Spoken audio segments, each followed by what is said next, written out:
Friends, आज मैं आपके साथ डिस्कस करने वाली हूँ कि किस तरह से आप अपने वेबसाइट को क्वालिटी बैकलिंक्स प्रोवाइड करें जिससे कि आपका जो वेबसाइट हो वो गूगल के सर्च इंजन में रैंक करे और उसका पोजीशन जो हो एकदम फर्स्ट पेज में आ जाए। लेकिन फर्स्ट पेज में आना इतना आसान भी नहीं है, इसके लिए बहुत मेहनत करना पड़ता है और सिर्फ मेहनत करने से ही नहीं, स्मार्ट वर्क करना भी बहुत ज़रूरी है और दिमाग लगाना इसीलिए ज़रूरी है कि पहले के दिनों में जो था क्वांटिटी ऑफ वर्क काम आता था, लेकिन अभी जो है अकॉर्डिंग टू गूगल अपडेट अभी जो है क्वालिटी वर्क पे ही ज़्यादा जो है फोकस करना पड़ेगा सभी को। सिर्फ क्वालिटी वर्क ही नहीं, गूगल का कुछ गाइडलाइंस हैं, एल्गोरिथम्स जो अभी रिसेंट अपडेट आया है, जैसे कि ब्रॉड कोर अपडेट आया है, उस हिसाब से जो एल्गोरिथम्स सेट हुआ है उन सब चीज़ों को हमको फॉलो करना है, उन सब रूल्स को हमको फॉलो करना है और उस हिसाब से हमें अपना वेबसाइट भी बनाना है और जो कंटेंट हम पोस्ट करते हैं, जो डालते हैं, उसको भी फॉलो करना है। उसी हिसाब से ही हमको जो है क्वालिटी बैकलिंक्स हम क्रिएट कर सकते हैं। एसीओ ऑफ पेज के जितने भी वर्क स्ट्रैटेजीज़ हैं वो वाइट हैट एसीओ स्ट्रैटेजी का जो रूल्स है उसी को फॉलो करके ही हमको जो है बैकलिंक्स बनाना है। कहीं से भी हम बैकलिंक्स नहीं बना सकते हैं। अगर कहीं से भी आप बैकलिंक्स बना लेते हैं तो उससे क्या होगा कि आपको लिंक्स तो मिल जाएंगे, लेकिन वो गूगल के नज़रों में उसका कोई क्वालिटी नहीं होगा, कोई फ़ायदा नहीं होगा, क्योंकि गूगल उसको इंडेक्स नहीं करेगी, उसको रैंक नहीं देगी। अगर ज़्यादा से ज़्यादा नो फॉलो हुआ तो गूगल उसको बिल्कुल से प्रायोरिटी नहीं देता है। इसीलिए आपको जो बैकलिंक्स बनाना है वो हाई ऑथोरिटेटिव वेबसाइट पे बनाना है जिसका डीए जो है हाई होगा, पीआर यानी पेज रैंक जो है वो हाई होना चाहिए। डोमेन ऑथोरिटी और पेज रैंक जिस वेबसाइट का हाई है और वहाँ का जो आप मैनुअली चेक करें तो वहाँ ट्रैफिक देखिए ज़रूर कि ट्रैफिक वहाँ पे कितना आ रहा है, उसका रैंक क्या है, करेंट मॉज में कितना रैंक है, ये सब वगैरह। जब भी हम कोई बैकलिंक्स करना चाहते हैं किसी दूसरे वेबसाइट में तो ये सब चेक करके ही हमको पहले जाना है, यानी पहले उसका होमवर्क कर लेना है, फिर जाके सोचना है कि वहाँ पर आप बैकलिंक्स क्रिएट करें या नहीं। अगर उस वेबसाइट का डोमेन ऑथोरिटी नहीं है और बहुत कम है या उसका पेज रैंक अच्छा नहीं है, वहाँ पे ट्रैफिक नहीं जाता है, तो वहाँ पे बैकलिंक्स उस वेबसाइट से बैकलिंक्स लेने का कोई फ़ायदा नहीं है, क्योंकि इससे आपके वेबसाइट को कोई फ़ायदा नहीं पहुँचेगा। इसीलिए मेरा कहने का मतलब है ये कि आप खुद से भी ट्राई करें। आप क्वालिटी बैकलिंक दूसरे वेबसाइट में सर्च करके वो जहाँ भी आपको पोस्ट करना है, सबमिट करना आप कर सकते हैं। वहाँ से आपको 2-3 महीने में अगर अप्रूवल मिल जाते हैं तो वहाँ से आपको एक जेन्युइन बैकलिंक्स मिल जाते हैं। लेकिन सोच समझ के इसका डिसीजन लीजिए, कहीं भी जाके पोस्ट मत कीजिए किसी वेबसाइट पर। पहले वेबसाइट को अच्छी तरह से चेक कीजिए, उसका डोमेन ऑथोरिटी, पेज रैंक वगैरह ये सब चेक कीजिए, फिर जाके वहाँ पे आप पोस्ट कीजिए। और जो दूसरा जो उपाय है वो है कि आप खुद से भी अपना जो वेबसाइट का नेटवर्क है, मतलब आपका जो क्वालिटी बैकलिंक्स अगर आपको लेना है, बैकलिंक्स बेसिकली जो होता है वो लिंक चूज होता है। मतलब आप किसी भी वेबसाइट में जाके आप पोस्ट कर रहे हैं और वहाँ पे अगर आपको अप्रूवल मिल जाती है तो वहाँ से आपको एक रिटर्न बैकलिंक्स मिलती है, तो जिससे कि हमको जूस मिलता है। तो यही कारण है कि बैकलिंक्स जितना हम हाई क्वालिटी ऑथोरिटेटिव वेबसाइट में बनाएंगे और वहाँ से अगर अप्रूव्ड हमको बैकलिंक्स मिलती है तो इससे गूगल हमारे वेबसाइट को प्रायोरिटी देती है और उस हिसाब से ही हमारे वेबसाइट को गूगल सर्च पेज में हमको रैंक दिलाती है। तो कहने का मतलब ये है कि हम इसको किस तरह से कर सकते हैं अदर वे में। तो अदर वे में ये है कि वेब 2.0 का जो प्लेटफॉर्म है उसको हम फॉलो कर सकते हैं। ये बहुत ही अच्छा एक आइडिया है, आप इसमें से भी क्वालिटी बैकलिंक्स ला सकते हैं। ये आपको खुद से ही क्रिएट करने पड़ेंगे और उस वेबसाइट्स को आपको अच्छी तरह से कंटेंट पोस्ट करके उसको भी आपको एकदम से गूगल के नज़रों में लाना है। कहने का मतलब है ये कि वेब 2.0 यानी वर्डप्रेस का जो प्लेटफॉर्म है उसको यूज़ कीजिए। ब्लॉगर का जो प्लेटफॉर्म है, यानी जितने भी सारे छोटे छोटे ब्लॉग प्लेटफॉर्म है वहाँ पे जाके हम अपना वेबसाइट जो फ्री में बनाने को देती है वहाँ पे जाके हम अपना खुद का वेबसाइट बनाएं ब्लॉग कंटेंट का, और वहाँ पे हम रेगुलर उसको मेंटेन करें अच्छी तरह से। और वहाँ पे हम जो बैकलिंक्स देंगे, जो हमारा मेन वेबसाइट है उसका जो लिंक है हम उस कंटेंट में डाल के हम बैकलिंक्स ले सकते हैं वापस। तो ये एक बहुत ही अच्छा ज़रिया है, आप क्वालिटी बैकलिंक्स अपने ही वेबसाइट से ले सकते हैं। दूसरे जो प्लेटफॉर्म है यानी वेब 2.0 के माध्यम से आप ले सकते हैं।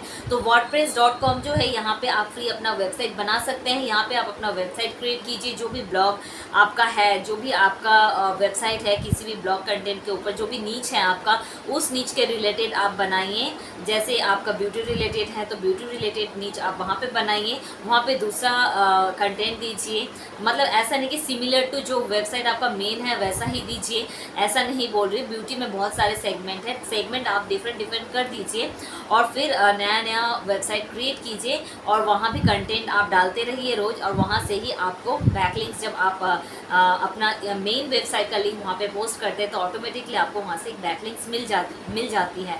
तो इसीलिए wordpress.com में आप कर सकते हैं। फिर इसके बाद blogger.com है, blogger.com में भी आप अपना वेबसाइट बना सकते हैं जो कि फ्री में है। वहाँ पे आप ब्लॉग पोस्ट कर सकते हैं आपके नीच के रिलेटेड दूसरे सेगमेंट में, और वहाँ पे भी जाके आप अपना पोस्ट कर सकते हैं और वहाँ से भी बैकलिंक ले सकते हैं। लाइव जर्नल है, वहाँ पे भी आप अपना जो है क्वालिटी ऑफ कंटेंट पोस्ट कर सकते हैं। वहाँ आपको कंटेंट पोस्ट करना है, वहाँ से आप वेबसाइट नहीं ले सकते हैं।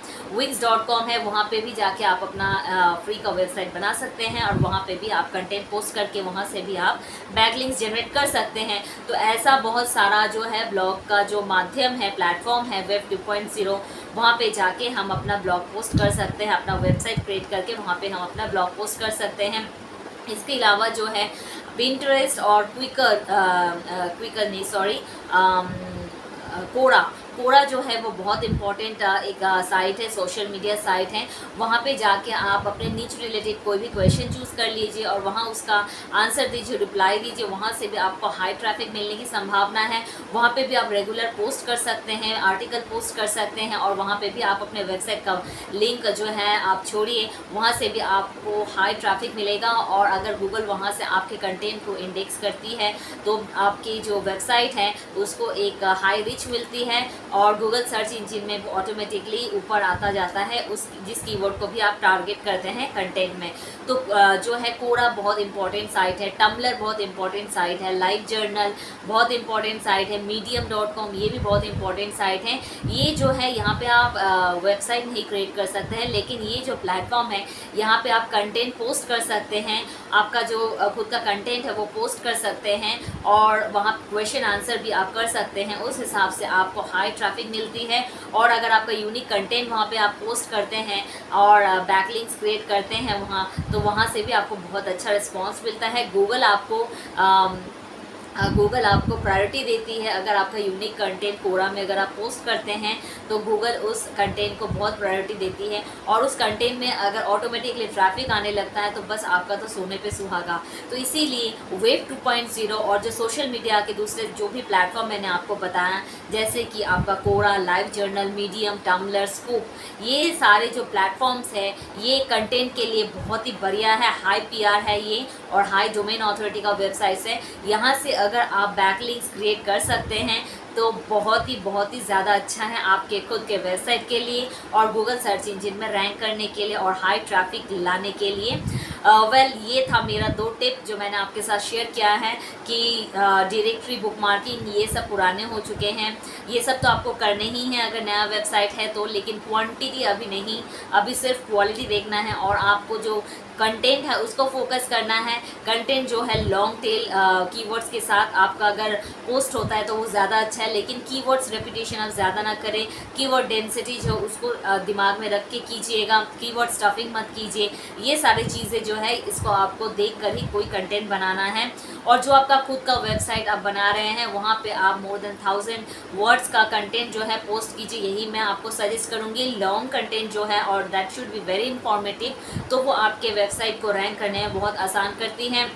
क्योंकि अकॉर्डिंग टू गूगल एल्गोरिथम जो है आपका कंटेंट लॉन्ग है और उस कंटेंट में कोई भी पैरा अगर मैच करता है किसी भी विजिटर के सर्च के लिए तो उसी पैरा को वो फेच करके लेके उस विजिटर के पास सामने वो रखती है गूगल सर्च इंजन पेज में। इसीलिए कहा जाता है कि लॉन्ग कंटेंट ज़्यादा प्रेफरेबल है according to Google algorithm recent update. इसीलिए मैं भी आपको यही सजेस्ट करूँगी कि लॉन्ग जो कंटेंट है वो ज़्यादा पोस्ट कीजिए। 1000 to 1700 ऐसा कंटेंट जो है आप लॉन्ग कीजिए और कीवर्ड जो है वहाँ पे 2 से 4 आप रिपीट कर सकते हैं, उससे ज़्यादा नहीं। और अगर आपका 700 वर्ड्स का या 800 वर्ड्स का हुआ तो वहाँ हार्डली आप 2 कीवर्ड का ही इस्तेमाल कीजिए, ऐसा मैं सजेस्ट करूँगी आपको। और टम्बलर, लाइव जर्नल ये सब जो है यहाँ पे आप नॉट मोर देन 1000 वहाँ पे आप उससे छोटा आप जो है कंटेंट पोस्ट कर सकते हैं, यानी 700 to 800 के बीच आप वहाँ पे भी कंटेंट कंटेंट पोस्ट कीजिए तो आपको बहुत हाई रीच मिलेगी और उसका प्रायोरिटी बहुत ज़्यादा मिलेगा।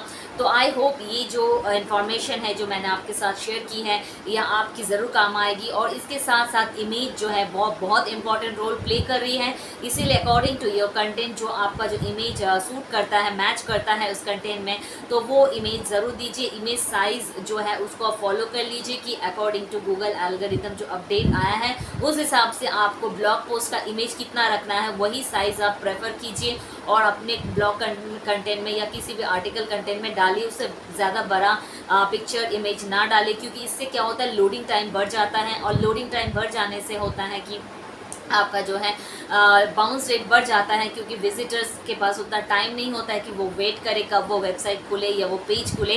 इसीलिए यही प्रेफरेबल है कि आप छोटा इमेज दीजिए, जो साइज़ बताया गया है वही साइज़ दीजिए। इससे क्या होता है लोड टाइम कम होता है, तो इसलिए बाउंस रेट भी कम होता है। तो आई होप ये सारी चीज़ें आप ज़रूर ध्यान में रखेंगे। अगर ध्यान में रख के ये काम करते हैं ब्लॉग और आपकी जो वेबसाइट है उसको रैंक करना चाहते हैं गूगल सर्च इंजन पेज में, तो आप ज़रूर कर पाएंगे। तो चलिए दोस्तों, आज के लिए बस इतना ही। मैं मिलूंगी आपको अपने नेक्स्ट वीडियो में कुछ और नए नए टिप्स और तरीके लेके अकॉर्डिंग टू गूगल एल्गोरिथम जो रिसेंट अपडेट हुआ उस हिसाब से एसीओ के कुछ नए तरीके, डिजिटल मार्केटिंग के कुछ नए तरीके। तो चलिए दोस्तों, आज के लिए बस इतना ही। मिलती हूँ मैं आपको अपने नेक्स्ट वीडियो में। और अगर कोई क्वेरीज हो तो मुझे कमेंट में ज़रूर लिख के बताइए, मैं उसका जल्द से जल्द रिप्लाई देने की कोशिश करूँगी। और कुछ अगर नया आपको जानना है तो वो भी मुझे ज़रूर कमेंट कीजिए, मैं ज़रूर रिप्लाई करूँगी। तो चलिए दोस्तों, आज के लिए बस इतना ही। और अगर मेरा वीडियो पसंद आए तो उसको लाइक, शेयर और सब्सक्राइब कीजिए मेरे चैनल को, और बेल आइकन ज़रूर आप प्रेस कीजिए ताकि मेरे नए वीडियोस का नोटिफिकेशन आपको सबसे पहले मिले। तो चलिए दोस्तों, बहुत अच्छे रहिए, खुश रहिए, बाय।